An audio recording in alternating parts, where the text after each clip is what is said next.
Hello and welcome to Package Management Pack Tutorial. Today we're going to learn how to enable libraries per tenant in UiPath Orchestrator. What is the problem that needs to be solved?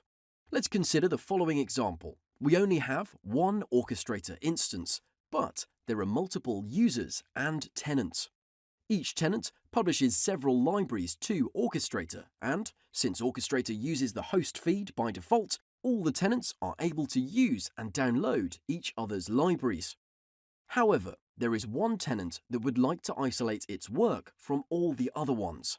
How do we do this? Well, first open the Settings page and select the Deployment tab. Here we can choose which feed the tenant should use, host or tenant. If the feed is set to host, all the other tenants share their libraries. As a result, whenever each one of them uploads a library, all the other tenants can view and use it. If we want to restrict the access, we have to choose the tenant feed. Let's picture that there are three tenants: tenant 1, tenant 2, and tenant 3. Tenant 1 and 3 use the host feed.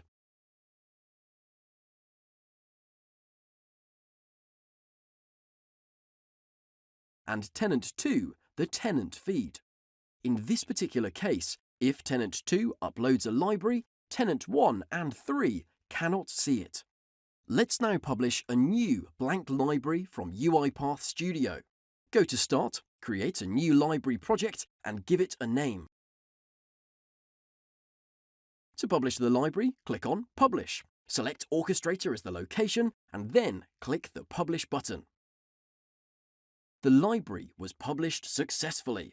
Now, if we want to check the Libraries tab in Orchestrator, we can see that the library is available for the first tenant.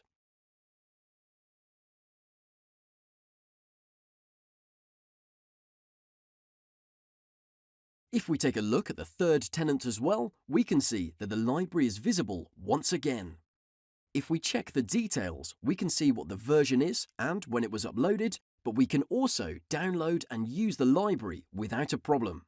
Let's also check tenant 2, which uses the tenant feed. On the Libraries page, we can see that the library we've just published is not visible. That was all for today. Stay tuned for our next tutorials.